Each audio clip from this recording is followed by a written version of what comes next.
la atención psicológica. ¿Por qué se considera especializado? Porque tiene que ser muy puntual y especializado. Tiene que ser dirigido al tipo de trabajo que se tiene que realizar. No es una atención psicológica en general. Todo el mundo cree que atención psicológica es todo igual. No, también tiene sus especializaciones, y en el caso de la atención a la violencia debe ser especializada. Por eso es terrible cuando a veces hay médicos, ¿no? Llegó alguien y no sé, otro tipo de cuestión y ay, mándalo con la psicóloga. Ahí está la psicóloga de violencia. O sea, no. Las psicólogas de violencia deberían atender los casos relacionados con violencia, porque hacia ese lado es la especialización que deben realizar. ¿Que tienen una base clínica? Sí. ¿Cómo funciona la atención psicológica a mujeres en situación de violencia? Obviamente después de la detección positiva y del proceso que tenga que llevar, se ingresa al servicio especializado. Obviamente lo va a admitir la psicóloga, después vemos a fondo un poquito mejor el flujograma, pero la psicóloga tiene que realizar primero la entrevista, la parte también de evaluación de riesgo y la parte también de peligrosidad del agresor. Esto de peligrosidad del agresor es muy parecido a un tipo de trabajo forense, por lo menos tener una idea de qué tan peligroso puede ser su agresor para ver en qué podría desembocar el caso. La otra parte es el plan de seguridad, para ver cómo poner o disminuir el riesgo que pudiera tener la usuaria, y si no hay, se considera entonces colocarla según en el tipo de violencia en el que se debe de adecuar. Por ejemplo, una violencia moderada, pues a lo mejor requiere un trabajo menos fuerte que una violencia extrema. En una violencia extrema, obviamente, la peligrosidad del agresor es alta, obviamente su plan de seguridad ni siquiera podría ser aplicado y requiere que la canalicen inmediatamente a un refugio. Entonces, todo depende de cómo esté el semáforo o el tipo de violencia que detecte la psicóloga, ya sea la violencia moderada, severa o extrema. Para esto se tiene este tipo de trabajo. Pueden ser 3 sesiones en la violencia moderada, pueden ser 12 sesiones individuales en la severa, y en la violencia extrema solamente es canalizar y se da una atención en crisis. ¿Por qué? Porque lo principal es salvaguardar la vida del usuario. Se tiene que buscar primero salvaguardar la vida del usuario, cuidar la integridad física. En el caso de violencia sexual, aparte de esa situación, se tienen que analizar 3 protocolos. Obviamente se considera la intervención en crisis, pero, por ejemplo, en el primer contacto, primeras 72 horas que sucedió el evento, se puede manejar una sesión individual. Ya en otro caso, que es en caso de violación, se puede trabajar también 12 sesiones individuales o grupales. En caso de ser exclusivo de mujeres violadas, se reúne el grupo y se puede hacer trabajo grupal. O bien, cuando hay violencia severa con contenido sexual, se puede llegar a trabajar después de saber que la persona no está puesta en riesgo. Se pueden trabajar 12 sesiones individuales. Después, cuando regresan al servicio y ya habían recibido el protocolo, se puede trabajar estas 8 sesiones de una especie de trabajo terapéutico que se llama Camino de Retorno a la Vida sin Violencia. Entonces, no es algo sencillo, porque sobre todo en violencia sexual implica más protocolos de acceso, pero es un trabajo un poquito más elaborado. Entonces, en el caso de la atención psicológica, sí se debe brindar orientación en cuanto a los derechos humanos de las mujeres, sí se le debe de explicar qué instituciones existen para ella, pero en ningún momento se le debe de dar atención a través de terapia de pareja o terapia familiar. Eso no. ¿Por qué? Porque sería ilógico. Porque casi siempre cuando hay una terapia de pareja es porque se está buscando la reconciliación. ¿Por qué vas a buscar la reconciliación de la víctima con su agresor? Entonces es ilógico. Y hay programas que desgraciadamente no funcionan porque hacen esto. No es terapia de pareja. No es de arréglate con él. No, porque se va a arreglar con alguien que la maltrata, con alguien que la violenta. No es de arreglarse. Tampoco se debe hacer la terapia familiar, pues no, porque el sistema de alguna manera no le está protegiendo. Tampoco se va a intentar hacer una mediación ni nada con las personas que tengan relación directa con el agresor. Y esto es de acuerdo a los artículos que se pueden ver en la Ley General de Acceso a las Mujeres a una Vida Libre de Violencia. No, el trabajo terapéutico no es para que esté bien con su agresor.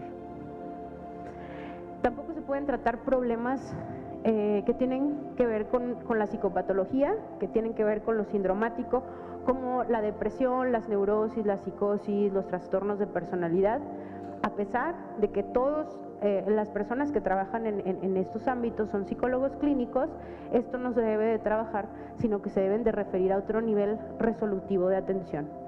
¿Por qué? Porque en realidad no se va a aplicar la especialización de la atención a la violencia. Es mejor canalizar. Por ejemplo, alguien que esté en un estado psicótico, primero se tiene que trabajar la crisis psicótica, ¿no?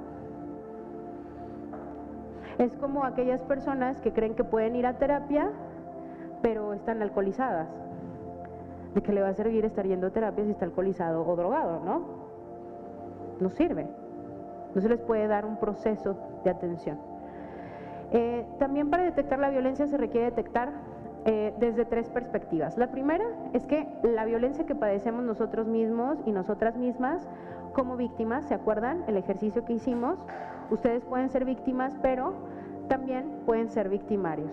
Es decir, la violencia que padecen otras personas como víctimas y la violencia que podemos ejercer nosotros y nosotras mismas como víctimas. Tenemos que ver, son como tres espejos y como tres formas de ver a la violencia. Lo que está viviendo una persona que está frente a ti te puede hacer ver que es una sociedad que lo está permitiendo y tú también lo puedes vivir, o que alguien cercano o cercana a ti lo puede vivir. Por eso las personas que permiten hasta la burla o algo tan chiquito como una violencia que normalizan y que dicen que es chiquitita como un juego, como esas expresiones horribles, ¿no? Donde rebajen a alguna mujer y que se rían, ya con eso es estar perpetuando la violencia. Entonces, todas las definiciones que tienen que ver con el trabajo de un apoyo psicológico, sobre todo de una intervención en este sentido, primero nos hace guiarnos a ver que es una crisis, y ese es un estado temporal de trastorno, de desorganización, que está caracterizado principalmente por la incapacidad del sujeto o de la persona para abordar situaciones. ¿Se acuerdan de lo que hablamos del cerebro? Obviamente aquí estamos hablando de personas que no pueden, o sea, cayeron en una crisis y no hay para dónde girar. ¿Qué tipos de crisis? Pueden ser circunstanciales, pueden ser del ciclo vital. ¿Y qué es la intervención en crisis entonces? Pues es un proceso de ayuda. Ese proceso es muy sencillo porque simplemente es convertirte en humano o en humana y va dirigido a auxiliar a una persona a estar soportando, manejando o bien acompañándole dentro de ese proceso traumático, de modo que se pueda como crear un colchoncito y que estos efectos de la situación que está viviendo se hagan mínimos, se hagan un poco más pequeños, y de proveer un poco de herramientas, ¿no? La probabilidad de adquirir nuevas habilidades se incremente, porque le enseñas, mira, pero sí pudiste manejar esto, y le haces ver las cosas que sí han podido hacer. Entonces, la intervención de primera instancia de primeros auxilios psicológicos puede durar de minutos a horas, pero la intervención ya de segunda instancia, que ya tiene que ver con la terapia para crisis y que eso ya es una psicoterapia o un trabajo de psicotraumatología, puede durar de semanas a meses. ¿Por parte de quién? Bueno, en el caso de los primeros auxilios psicológicos los puede dar cualquier persona. Los puede dar un policía, los puede dar un abogado, una abogada, trabajadores sociales, enfermeras, todo. No es nada más como parte de los psicólogos. Pero ya la intervención de segunda instancia, pues ¿quiénes sí los deben de dar? Pues un psicoterapeuta. A veces los orientadores como tal no, es preferiblemente un psicoterapeuta porque está la parte de psicología y la parte terapéutica para trabajar algo un poco más elaborado. Pero hay personas como las trabajadoras sociales que pueden haber estudiado alguna maestría terapéutica y pueden manejar algunos aspectos. ¿En dónde? Bueno, los primeros auxilios psicológicos casi en donde sea, o sea, iglesias, hospitales, en cualquier lugar a donde alguien pueda llegar a pedir ayuda. Y la intervención de segunda instancia puede ser en un ambiente ya preparado para la terapia, ¿no? Es un ambiente específico en donde pueden ser clínicas, centros de atención a la salud mental o algunos centros específicos. ¿Cuáles son las metas? En los primeros auxilios psicológicos es restablecer el enfrentamiento inmediato, es decir, dar apoyo, reducir la mortalidad y un enlace con un recurso de ayuda más funcional. En la de segunda instancia es resolver la crisis y elaborar volver a hacer como una integración de la trama del incidente y establecer una forma o una herramienta para poder encarar el futuro. ¿Cuál es el procedimiento en los primeros auxilios psicológicos? Son los 5 componentes de los primeros auxilios psicológicos, y en la de segunda instancia es una terapia para eventos traumáticos. Aquí se trabaja el trauma y puede implicar a la terapia cognitivo-conductual. Los componentes de los primeros auxilios psicológicos es por ejemplo, el 1 es el realizar un contacto psicológico. ¿Qué es eso? La empatía. ¿Cómo generas empatía? A veces con un rapport simple. ¿Les enseñaron a hacer rapport con sus pacientes? Algo tan sencillo como, hoy es un día como que está muy caluroso. Ya rompiste algún esquema y de alguna manera te acercas. Claro, en una situación de crisis no tienes que usar ese, pero es un ejemplo de rapport. Oye, me gustan tus zapatos. Y buscar la plática de rapport para guiarlo hacia la empatía. Yo sé que debes de sentirte muy mal. No me imagino cómo debes estar. Algo que pueda generar también esa empatía. Pero primero es un tipo de rapport y algo que establezca la empatía. Después invitar a la persona a hablar, que no se calle, escuchar hechos, sentimientos, mostrar interés. Los componentes de los primeros auxilios psicológicos en el punto número 2 me dicen que es el examen de las dimensiones del problema. Recordamos que, como dice Arjona, el problema es el problema. Me choca Arjona, pero eso se lo debe haber robado de Palazzoli, de los sistémicos. El objetivo aquí es analizar qué conflictos requieren una solución inmediata y cuáles pueden esperar, y separar a la persona del problema.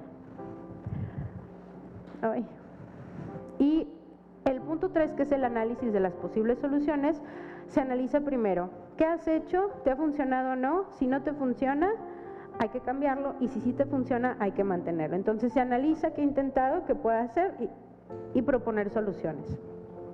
Después se hace una acción concreta y se busca, o se plantea una acción concreta para que se ejecute. Y se le da seguimiento a eso que ya se planteó. Es decir, se hace como un plan con la persona con la que se esté tratando de calmar, ¿no? ¿Qué podemos hacer? ¿Cuáles son las alternativas? Armamos el plan y le damos un seguimiento. Es como algo muy sencillo. Entonces, ¿a quién está dirigida la atención psicológica en cuanto a la violencia que pueden estar sufriendo las mujeres, o el programa que tenemos en salud hacia quiénes son? La población es de mujeres de 15 años o más en situación de pareja, pero el programa tiene una política de rechazo cero, obviamente porque la violencia es una urgencia médica.